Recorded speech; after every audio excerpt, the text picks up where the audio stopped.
I've always kind of gravitated to is sometimes people call it change management. I call it turnarounds, but really, taking tough situations and turning it around or building new things, and but really organizations that require a lot of change, is really kind of what I focus on. So within the bank, I've been very fortunate to get those types of assignments, in the last 10 years, and so that's something that's part of my things that I like to that I enjoy, that I think I can be pretty effective at. So I'll go through my top 10 list, and maybe some of this will resonate with some of you, and I'll throw some stories in to kind of maybe illustrate some of these points. So first, I guess number one, management, kind of what I try to do is always hire great people. Hopefully I'm a good example of that. No, that's false modesty. I mean, I think all of you guys in this room, if you're IIM graduates, understand what that means. You're only as good as the people and the talent you have in the organization, and it's really very important to hire great people and really make that effort. And again, I think from the CEO on down, it just starts and it resonates all the way throughout the organization. So if you're driving that kind of a culture, then people kind of understand what that is, and and it drives a different type of a behavior. So again, I think that's very, very important. And as part of that is not just having great people, but it's really about having great succession plans, right? Because I think organizations understand that if you're the strongest person on the bench, and all the people that are working for you that are in your bench can't really do your job, then guess what? You are stuck. You may be the smartest guy, but you are stuck because they know that if they move you up, they have to try to fill a void. So part of what you have to do when you hire great people is really have a takeout succession plan in mind. So you always hire people that you think can potentially be candidates that can take you out, right? So again, sometimes people look at that and kind of say, oh, that person's smarter than me. Is that job security or insecurity? I actually think it's critical if you want to thrive in senior management. You got to surround yourself with really smart people. Hopefully they're smarter than you. So again, I just offered that as a tip. Second thing the second leadership tip that I would offer is, many times, and I've seen this so many places, here and other, companies, customers, clients, people hire for skills. They don't hire for talent. It's an enormous mistake, and it's an enormous wasted opportunity. So always hire for talent. You can always train the skills, right? So now again, you have to kind of understand what that means, right? So you wouldn't want to hire me, a chemical engineer, to be a brain surgeon.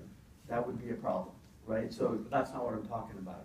So, but there are many, many things in the business context that are pretty transferable. So you really have to hire talent. And that's important because, just as I'm sure all of you are ambitious, and you see yourself doing different things or more things or bigger things in the next 5 or 10 years, the people that you hire, if they're smart, they're going to have the same ambition. So make sure they're talented.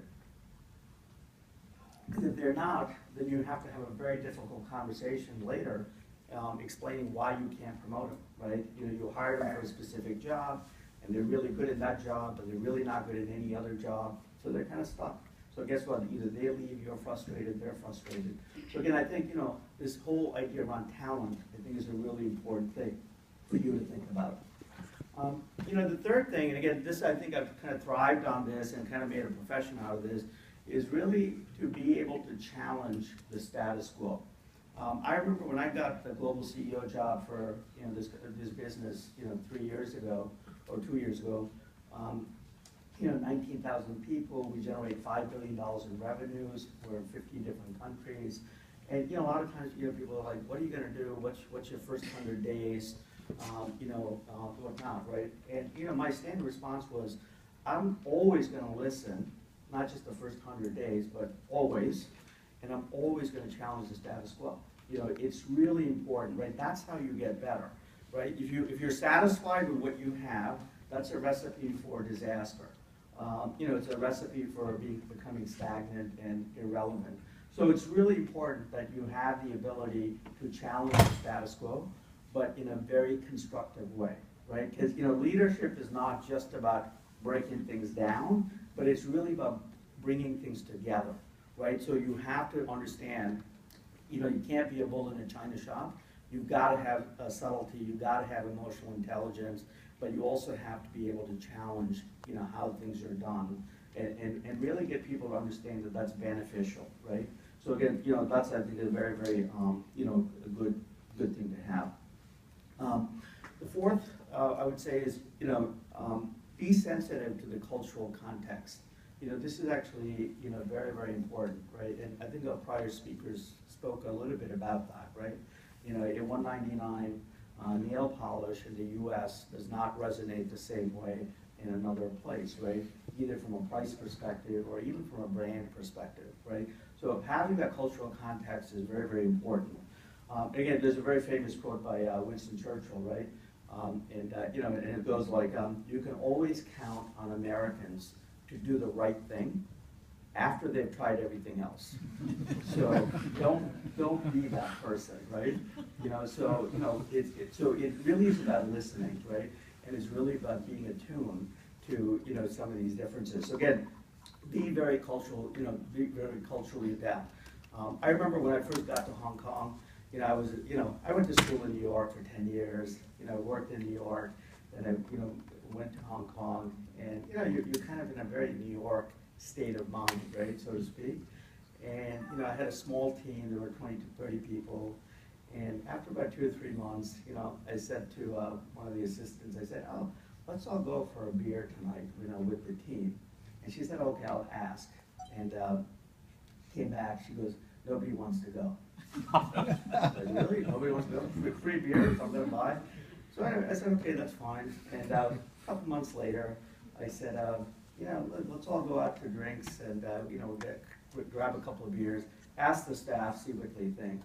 She comes back, she goes, "Nah, nobody really wants to go." I was like, "Okay, maybe I'm the problem." I said, "What's the problem?" She goes, "A lot of Chinese don't like to drink because their face gets very red after even just one drink." So she goes, they don't want to go with their boss. And, in America, they don't give a damn, right? They'll go and drink more than the boss. But, in China, they don't want to do that, so they don't want to be embarrassed. So I said, "Well, what would they rather do?" And she said, "They'd rather go karaoke." I said, "The hell with it, I'm not going." So again, you have to really kind of appreciate the cultural context, right? Having a beer with somebody in New York does not translate the same way somewhere else. So if you're in Hong Kong, I would recommend you try karaoke. My fifth management tip or leadership lesson is take risks, but be aware, and then more importantly, be self-aware.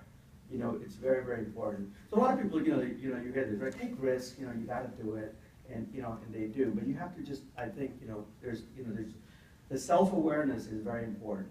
So let me just give you a little story, and this is a true story. None of these stories are made up, so they're all true, for the most part. How they played out might have been different, but I'm telling it hopefully a better way than what actually happened. So when I was in Hong Kong, one of the things we used to do, there used to be a lot of project financings back in the early 90s, mid-90s, in places like Thailand, Indonesia, Philippines, for power plants and cell towers and whatever, telecom, whatnot. So one of my favorite places that I used to go was Jakarta. So and it was always it was usually once a month. I've probably been to Jakarta, I don't know, 50 times now, and it was always Sunday night. You catch the last flight on Cathay Pacific. You get there at 8 o'clock at the airport. It takes you 2 hours to get to the hotel. So you're in the hotel by 10 at night. You're there Monday, Tuesday, Wednesday, and Wednesday night you come back to Hong Kong, and you're back home. So you kind of get into this rhythm, and you do it many, many times, and you exactly know what suits you're going to take, what ties you're going to take, what hotel you're going to be in, and you're in this pattern. So this was like one of my normal Sunday to Wednesday runs to Jakarta. I get to the airport, 8 o'clock, and I'm in the hotel by 8:30, and I'm thinking. And I wasn't paying attention, so I'm thinking, there's no traffic today. That's really nice. I might even have time for a dinner. So I go up to my room and order room service. And 10 o'clock, I'm in bed. I go to sleep. And so the next morning I get up, whatever, 7 o'clock, I'm down, and I said, well, the Chase office was literally a mile away from the main Hyatt. If anybody has been to Jakarta, you know that. You can see the building. And I always take a taxi, it's $2 or $3, and you go to the Chase office, which is a mile away. So I get to the ground floor, and I said, I'd like to get a taxi, please. I'm going to the Chase office. And the guy says, no, take a hotel car. I'm like, the hotel car costs 25 bucks. The taxi is $2, and me being cheap, I said, listen, no, just get me a taxi. And the guy's like, no, please take a hotel car. I said, listen, I've been to Jakarta many times, not my first time. I don't need a hotel car. I'm not paying $25. Just give me a taxi. No taxi, no taxi. So I'm like getting really annoyed and irritated. And so he goes, let me call the manager. His English wasn't great. My Bahasa was non-existent, so we were struggling. So he gets the manager. The manager comes over and says, listen, we're not going to charge you. It's free, but please take the hotel card. And now I'm thinking, okay, I'm a gold guest, Hyatt gold platinum card holder, so they're treating me nice. They're giving me a nice Mercedes, free transportation. This is really nice. I was like, oh, thank you very much. And the guy said, are you sure you want to go? I said, absolutely, I want to go. I have to go to work. I'm here until Wednesday. So I get in the car, and literally the 1 mile drive was very surreal, right? There was no people on the street. And I'm thinking, this is really odd. So I get to the parking lot, and there are military police everywhere. There are 18-year-old kids with machine guns. And I called our country manager, and Morgan, we get a Morgan McGrath from the parking lot, and said, Morgan, what is going on? And he goes, have you not been watching CNN or the news? There's been a coup here in the country, and that was the weekend they overthrew Suharto. And and he goes, what the hell are you doing? I said, I just took the flight. There was no traffic. I was in the hotel. I thought this was like really cool. He goes, we got to figure out how to get you back. So anyway, long story short, they wouldn't let us go back to the hotel because at that time the Hyatt was owned 10% by Suharto's son. And they were afraid that people were going to bomb the hotel or do something. So we actually had to go to this other hotel called the Regent. I'm sure many of you have been to Jakarta know this, which was kind of in the back. And then literally about 3 days later, we had to get into an armored car and get to the airport. Then there were about 3 or 4 firms that got a plane and whatever. So we went to Singapore and then made our way back to Hong Kong. So you can imagine my wife at the time. We had 2 little kids. One was about 5, the other one was about 18 months. And she's watching CNN. And she was like, what's going on? And I was like, listen, nothing, everything is fine. Don't worry about it. We're all good. But, it really wasn't that good. And she knew it. But, you just kind of, hope that everything works out, right? So again, my only point here is, you should take risks, but you should just be aware of, what it is and the context around you. So at a minimum, just watch CNN before you get on a flight, and that might be a good thing. And by the way, the other rule that that I always do, and maybe many of you do, is whenever I get to a local place, wherever, whether it's in Edinburgh or London or Jakarta, wherever, I always get the local paper and try to read that, right? Because then it's not just about it's just awareness, right? You just have to it's impossible for any individual to know everything that's going on in 150 countries. You just cannot. So you have to just kind of figure out mechanisms to kind of de-risk these situations. Number 6. So be a mentor to someone. It can really change your life. Again, this is one that I think some cultures do it much better than others. I don't know where Indians fall, whether we're good at that or not. But for me, transformationally, there have been, I would say, 2 or 3 people in my life that have been very, very instrumental. I mean, my dad was a librarian when we came to this country. My mother worked as a secretary, pretty typical immigrant, no money. I mean, they were all educated. They all had degrees, and the only thing we knew was, the kids were going to get education, and that was going to be sort of the path, if you will, way forward. But, what for me was very important was I never knew growing up as a kid what gets said in a boardroom. I didn't know what the CEO conversation was. And so for me, it was very, very helpful, you know, throughout the course of my career, where I had a couple of, you know, very instrumental, you know, mentors, you know, that really helped me. And again, you know, there's a difference between having a mentor and a sponsor. A mentor is somebody that generally gives you advice, but a sponsor is somebody that takes an active interest in you to promote you and pull you up, right, you know, over time. But and I think that's really important, right? So one of the things I would recommend all of you do, whether it's in your firm or outside your firm, it's really help people understand what that dialogue is that happens at the top of the house. And by the way, this is not something that stops at a certain age. It's something that's continuous, you know, throughout your life. And it's quite interesting. Gerald Hassel, who's our CEO for, you know, the Bank of New York, you know, I see him, you know, because I go to a lot of calls or meetings, you know, with clients. You know, we take Gerald. And it's quite interesting to me when we go on these meetings, you know, even though he's the CEO and he runs a very important bank, he's constantly asking for feedback and advice from different people that we meet. So again, I think that's really important, you know, to have a mentor or a sponsor, or somebody you can turn to. So I recommend it because it really can change a person's life, right? So it really is not about yourself, it's really about how do you give back. And I think that's something that really has to be part of a leader's DNA, you know, because I think that's just very, very important. Number 7, you really need the full support of not just the company, but also the family, especially if you want to have a global kind of an experience. By the way, not everybody wants to travel the world, and you know, and that's perfectly fine. But you know, if you do, and that's part of your desire, you know, having the company and the family support you is absolutely critical. And again, you know, a classic example is I remember I was on this monster trip. It was about 3 weeks long. It was just when we were in Hong Kong. You know, I had to go to Australia, I had to go to Tokyo, then I had to go to the U.S., in the West Coast, East Coast, London. And you know, you come home like 3 weeks later, and you know, you're absolutely exhausted. And I come in, and I'm thinking, okay, I'm finally home. I can have a good meal. I can go to sleep tonight, and you know, it'll be great, right? And it's a Friday. So I get home. It's like, you know, I open the door, and my wife is there with my second daughter, who must have been about 6 months old at the time. And I remember her distinctly saying this, because she never said this again. She said, "This is your child. You take care of it." And she gave me the big, I had the luggage in my hand, I'm at the doorway. She goes, "This is your child."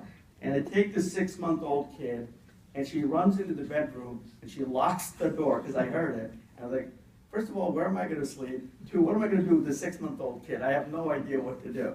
And I'm like, I think I know where to feed. I think I know where the stuff comes out. And literally, but you know, that's really very important, right? Because you know, you just think that, oh, this stuff just happens. It doesn't just happen, right? So that for me was very important. And by the way, we were both working. You know, she went to NYU. She got her MBA. She worked at Morgan Stanley for a number of years. Then she worked at PwC. So again, working at a professional firm, it was easy to get jobs, you know, in Hong Kong and London. And you know, you forget that, you know, both of you are working. Both of you have this lifestyle, but somehow she's got all the responsibility for the kids. And you know, so we really have to sit down and kind of and say, look, if we want to continue this global lifestyle, you know, we have to figure out a way to make it work, you know, for both parties. And of course, that's when we got our live-in nanny, a lady named Arlene. And by the way, she was with us for 12 years. And you know, she became like a second mother.